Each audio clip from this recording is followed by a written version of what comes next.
Hey everyone, it's your guy Waddles here, and welcome to another Datapack showcase video. Today we're going to dive into the Creatures Plus Datapack by Brongas14. This Datapack adds 24 new mobs and 2, I guess familiar mobs into Minecraft. These mobs will spawn naturally in your world. These do not replace the old mobs, they simply add. Each mob has its own stats and even drops. There are even some custom drops included in this datapack and some custom advancements as well. This version of the datapack is for 1.14 and up. There is a site with lots of information and downloads that is linked, of course, down in the description. Today we're going to show off each and every mob. If you enjoy this datapack showcase, you want to see more, smash the like button, smash the subscribe button, smash the bell button, and I think that's all we can do. Aha. So, 26 mobs. Yes, 26. That's a lot. Now, there are some custom drops as well, and a resource pack that you will need to have on for things to look correct. This is my key. These mobs will spawn in certain biomes or locations. The backdrop represents where the mob will spawn. For the purpose of today's video, I'll have a Sharpness 5 Looting 3 sword and some food. Now, we're going to move kind of quickly because there are 26 mobs and I'd like to finish the video today. So, sorry, but yeah, there's a lot here. So let's start our adventure off with the Surfaced. Surfaced will drop muddy flesh, grass, and poppies. These are basically a muddy zombie, I guess. They're muddy and kind of weak. As the website says, you definitely wouldn't want one of these in your garden. Next, we have the Wandering Spirit. Wandering Spirits will drop soul fragments. These mobs look really cool because of their whole levitation effect. Wandering Spirits aren't all that strong, but can, according to the website, possess passive mobs. I've done a bit of experimenting and I haven't seen this behavior happen quite yet, but I'm gonna have to trust the author on this one. If you find one, don't worry, they're not all that strong, you can kill them within a few hits. Moving on over to the Warlock. Warlocks seem to have no drops other than experience. Warlocks are related to Illagers, that means I guess they're in the same species, is that it? They look really cool and are very strong. They use magic, melee, lightning bolts from my experience, just tons of bad things to kill people. Are you gonna show off any? No, he's not gonna show off his powers, and he doesn't need to be out. Oh no. Yep, there we go. We have lots of magical effects. Very cool that you show this off, but you have to exit the world, please. Please. Now, Warlocks are solitary creatures, so if you see one, there should only hopefully be one. Just be careful. Next, we have the Miskull, which looks really cool in my opinion. The Miskull can drop bones, sticks, and skeleton heads. Now, sometimes the Miskull will drop its skull as well, but in a living form. Aha, there it is. So the skull will kind of crawl around and try and bite you. The head's really not all that strong, and it's pretty weak too if you can hit it. There you go. Next, we have the Decayed Zombie. Decayed Zombies are zombies with less health. They drop rotting flesh and seagrass. This is the Deadlock. The Deadlock was one of my favorite mobs from the earlier version of this datapack, which I showcased, by the way. If you've been around, shout out to you. The Deadlock is a skeleton that uses melee. It has dreadlocks. Aha, It drops bones and it seems to drop arrows sometimes as well, even though no bow is included. Now we have a skeleton with a hole in the side of its head. There's cactus and bushes in there. This is a great showcase of the detail included on the models here. Now, arid BOWMANs are basically desert skeletons. They can drop dead bushes, arrows, sand, cactus, and bones. Next, we have the Scorched Creeper, which definitely requires a demo. We'll say that. So, in survival, we walk up to the creeper and it blows up. So, the fuse is short.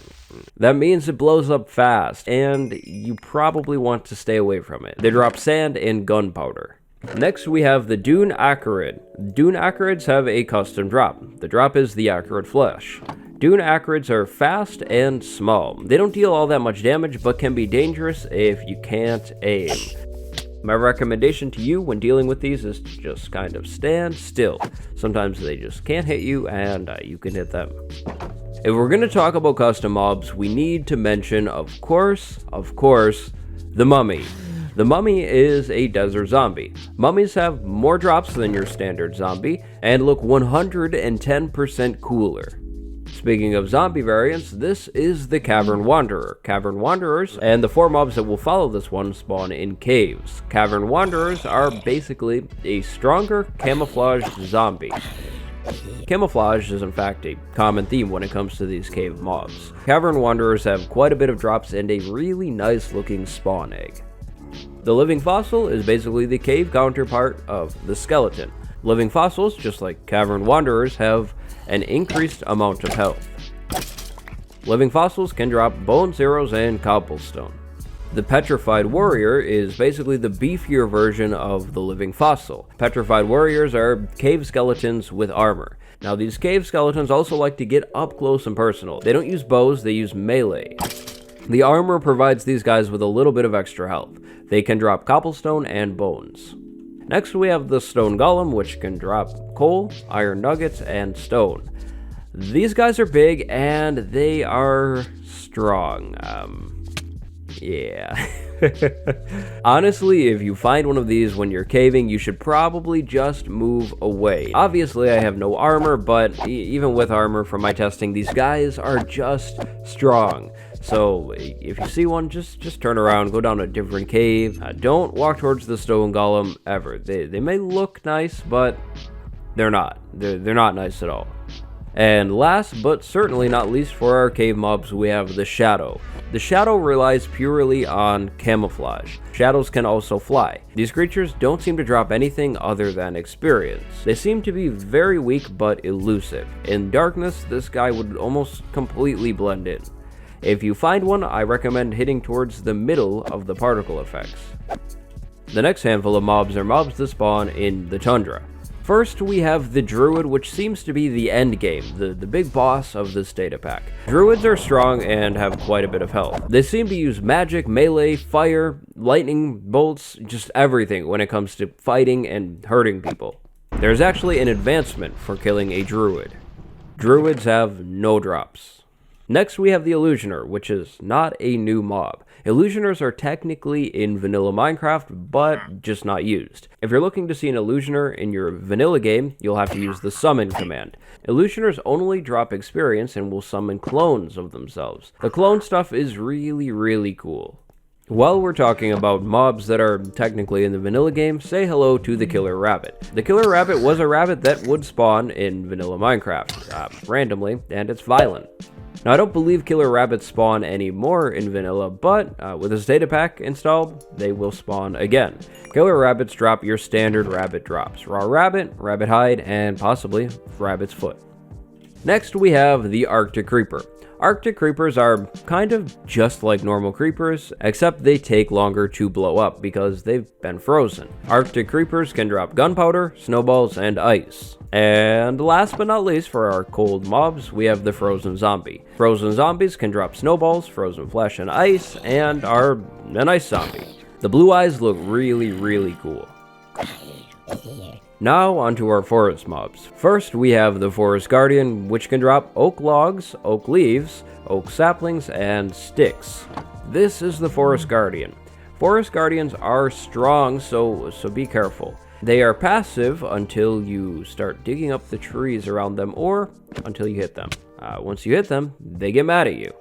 Forest Guardians have quite a bit of health, so I recommend using ranged weapons or just maybe not even fighting them at all because you don't really have to. Next, we have the Twig Blight. Twig Blights are basically a smaller, more aggressive Forest Guardian. Twig Blights can only drop oak logs and sticks. Twig Blights will aggro to you no matter what. You don't have to do anything. They're just going to get mad at you. They'll walk around. They look really cool. And yep, they're mean. So you can just go ahead and kill them. They don't do anything for you. And now, last but not least, we have the jungle mobs. Starting with the Brush Stooge. The Brush Stooge is a bug. It kind of looks like a mini dinosaur. Like all of the other jungle mobs here, can drop all sorts of plants, sticks, slime balls. These creatures are pretty small, pretty fast, pretty weak. Next, we have the Creeping. Again, with the drops, all sorts of plants, slime balls, gunpowder, that type of stuff. The Creeping is a camouflage creeper. These guys will blend in a whole lot more in the jungle. The infested skeleton is a jungle skeleton. I love the green eyes and the green mouth. That looks really cool, and it's all overgrown and jungly.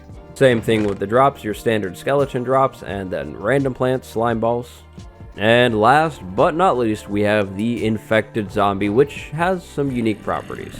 Infected zombies will poison the player if the player comes in contact with them. They're all jungly looking and would blend in pretty well. Infected zombies drop rotting flesh, and then again, random plants, slime balls, jungle stuff.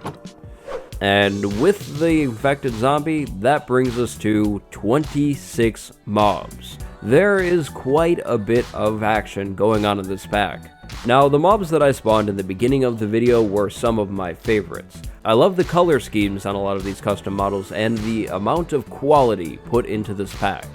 If I had to pick one single mob, my favorite mob, that would probably honestly be the Forest Guardian. I think the Forest Guardian looks really neat, and I like how it just kind of protects the trees. But I think that's just about it from me today.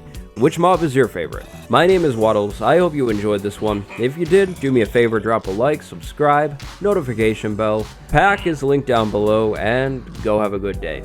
Thank you very much for watching. I will see you next time. Goodbye.